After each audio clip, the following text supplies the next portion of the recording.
നമസ്കാരം സുഹൃത്തുക്കളെ. നിങ്ങൾ ഉദ്ദേശിക്കുന്ന പോലെ തന്നെ എൻ്റെ മൂകാംബിക ട്രിപ്പിനെ കുറിച്ച് പറയാൻ തന്നെയാണ് ഞാൻ പോകുന്നത്. പോകാത്തവർക്ക് വേണ്ടിയിട്ടുള്ള വീഡിയോ ആണ് കേട്ടോ. ഇപ്പോഴും പലർക്കും പോകാൻ ബുദ്ധിമുട്ടുണ്ടെന്നൊക്കെ പറയുന്നവർക്ക് വേണ്ടി മാത്രമുള്ള വീഡിയോ ആണിത്.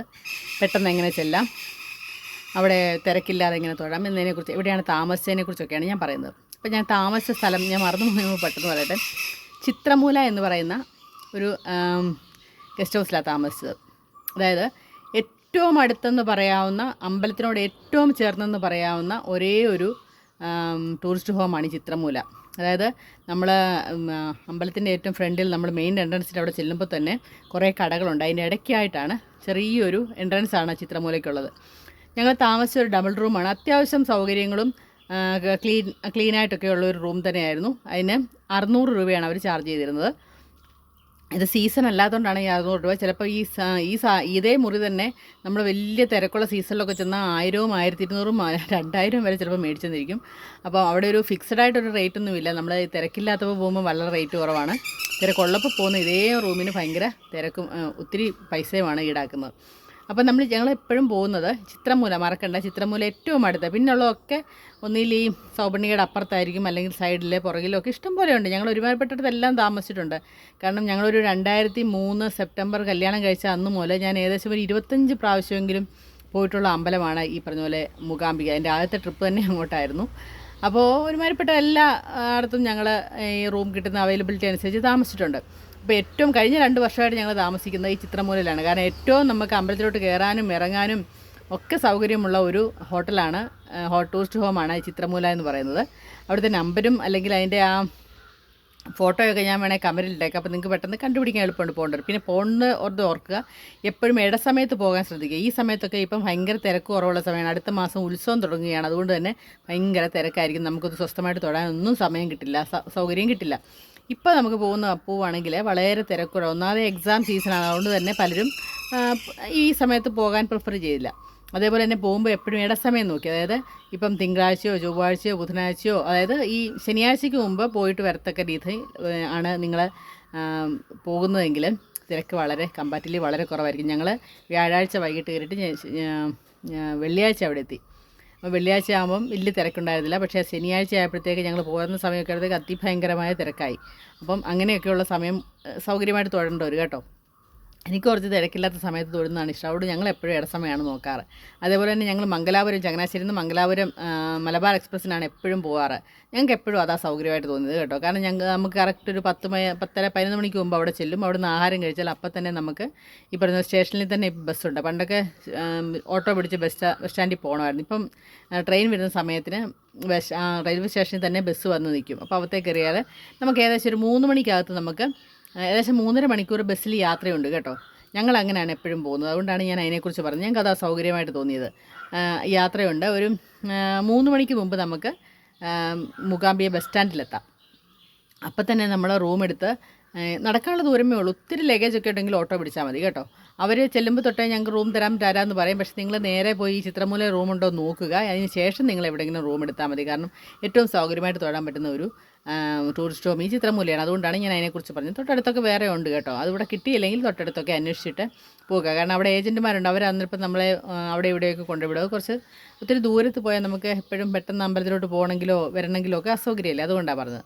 അപ്പോൾ 3 മണിയൊക്കെ ആകുമ്പോൾ നമ്മളവിടെ ചെല്ലുകയാണെങ്കിൽ അപ്പം തന്നെ കുളിച്ച് റെഡിയായിട്ട് നമ്മൾ അപ്പം തന്നെ അമ്പലത്തിലോട്ട് കയറുകയാണെങ്കിലുണ്ടല്ലോ ഒട്ടും തിരക്കില്ലാതെ നമുക്ക് സൗകര്യമായിട്ട് നമ്മുടെ തൊട്ടടുത്തുള്ള അമ്പലത്തിലൊക്കെ നമുക്ക് പോയി തൊഴുന്ന പോലെ തൊഴാൻ സാധിക്കും എന്നുള്ളതാണ് ഞാൻ പറഞ്ഞത്.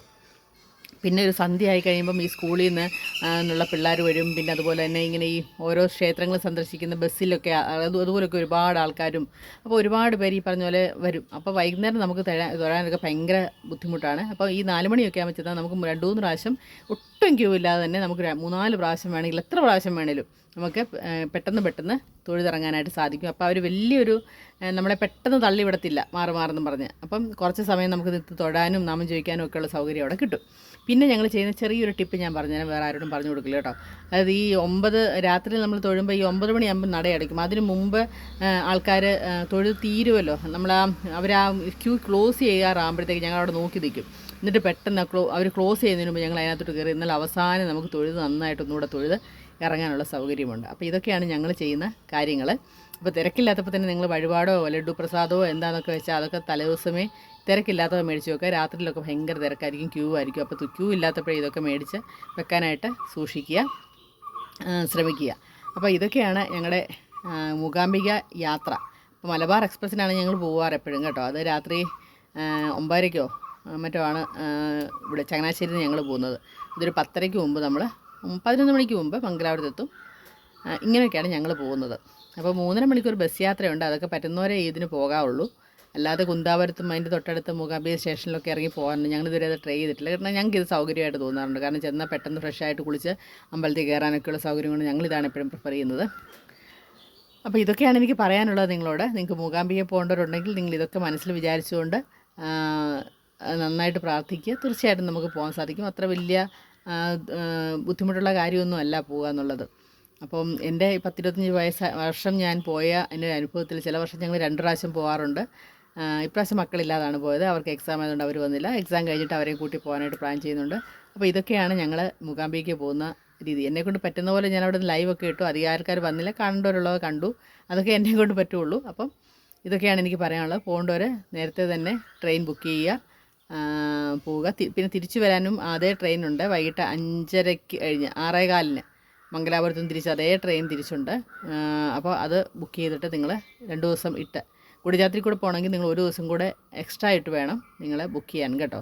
അപ്പോൾ അതുകൂടെ ഓർക്കുക. അപ്പോൾ ഇതൊക്കെയാണ് എനിക്ക് നിങ്ങളോട് ഇന്ന് പറയാനുള്ളത്. അപ്പം മൂകാംബിക പോകേണ്ടവർ ചിത്രമൂല നോക്കുക. ഞാൻ നമ്പർ വേണമെങ്കിൽ ഇടാം. അതിൻ്റെ ഫോട്ടോയും ഞാൻ കമൻറ്റിൽ ഇട്ടേക്കാം. ആവശ്യമുള്ളവർ പ്രയോജനപ്പെടുമല്ലോ. അപ്പോൾ പോകാത്തവർക്ക് വേണ്ടിയിട്ടാണ് കേട്ടോ ഞാനീ പറഞ്ഞത്. ഇപ്പം കമൻറ്റിൽ വരും അങ്ങനെ പോകണ്ട, ഇങ്ങനെ പോയാൽ മതി, അങ്ങനെ. ഞങ്ങളെന്നും ഇങ്ങനെ പോകുന്നത്. ഞങ്ങൾക്ക് അതാ സൗകര്യം എപ്പോഴും തോന്നാറുള്ളത്. വേറൊരു രീതിയിൽ പോകാനായിട്ട് സത്യം പറഞ്ഞാൽ ട്രൈ ചെയ്യാൻ തോന്നിയിട്ടില്ല. കാരണം ഇത് പ്രത്യേകിച്ച് നമുക്ക് വെച്ച് ചിലവൊക്കെ കുറഞ്ഞ് പോകാൻ പറ്റും. മറ്റിടത്തൊക്കെ നമുക്ക് ഓട്ടോയോ ടാക്സിയോ ഒക്കെ പിടിച്ച് പോകണം അവിടെയൊക്കെ ചെന്ന് ഇറങ്ങിക്കഴിഞ്ഞാൽ. ഇതാകുമ്പോൾ നല്ല സൗകര്യമാണ്, പോയിട്ട് പോകാം. ഉടുപ്പി വഴിയാണ് പോകേണ്ടത്. തിരിച്ച് വരേണ്ടവർക്ക് വേണമെങ്കിൽ നമുക്ക് ഉടുപ്പി ഇറങ്ങുകയൊക്കെ ചെയ്യാം. അപ്പോൾ ഇങ്ങനെയൊക്കെയാണ് ഞങ്ങൾ മൂകാംബികയ്ക്ക് സാധാരണ പോകുന്നത്. ഇങ്ങനെയൊക്കെ ഈ രീതിയിലൊക്കെയാണ് തിരക്കില്ലാതെ ഞങ്ങൾ തൊഴാറുമുള്ളത്. അപ്പോൾ ഇതൊക്കെ നിങ്ങൾ അറിഞ്ഞിരുന്നാൽ ആദ്യമായിട്ട് പോകുന്നവർക്ക് പ്രയോജനം ചെയ്യുമെന്നുള്ളതുകൊണ്ട് മാത്രം, ആദ്യമായിട്ട് പോകുന്നവർക്കും അറിയാത്തവർക്കും വേണ്ടിയിട്ട് മാത്രമാണ് ഞാൻ ഈ വീഡിയോ ഇടുന്നത്.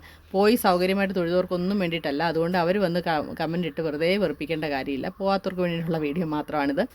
അപ്പോൾ ഒരുപാട് ഹോട്ടൽസൊക്കെ അടുത്തുണ്ട്. നമ്മുടെ അവരുടെ തന്നെ ദേവസ്വത്തിൻ്റെ തന്നെ ഹോട്ടലുണ്ട്. നമ്മുടെ അരവിന്ദൻ്റെ അതിഥികൾ സിനിമയ്ക്കകത്ത് ആദ്യം കാണിക്കുന്ന ഹോട്ടൽ ദേവസ്വത്തിൻ്റെ ഹോട്ടലാണ്. അവിടെയൊക്കെ റേറ്റ് തീരെ കുറവാണ്. പക്ഷേ കുറച്ച് നടക്കണം, കുറച്ച് ഇച്ചിരി ഒരു 5 മിനിറ്റ് നടക്കാനുള്ളതുകൊണ്ട്. അതുകൊണ്ടാണ് നമ്മൾ അവിടോട്ടൊന്നും പോകാത്തത്. ഇവിടെ വലിയ റേറ്റൊന്നും ഇല്ല കേട്ടോ. 600 രൂപ എന്ന് പറയുന്ന വലിയ റേറ്റൊന്നും നമുക്ക് പറയാൻ പറ്റില്ലല്ലോ അല്ലേ. അപ്പോൾ അത്യാവശ്യം നല്ല റൂമൊക്കെ ഉണ്ട്. അപ്പോൾ റൂം ബുക്ക് ചെയ്യുക, നിങ്ങൾ കൃത്യമായിട്ട് പോയി തൊഴുതിട്ട് വരിക. ഓക്കെ. അപ്പം ലൈക്കും ഷെയറും സബ്സ്ക്രൈബും ഒക്കെ ചെയ്യേണ്ടവർ ചെയ്യുക. കാരണം ഇങ്ങനെയുള്ള വീഡിയോസൊക്കെ നിങ്ങൾക്ക് പ്രയോജനപ്പെട്ടെങ്കിൽ അതൊരു സന്തോഷമുള്ള കാര്യമാണ്. അപ്പം ബൈ.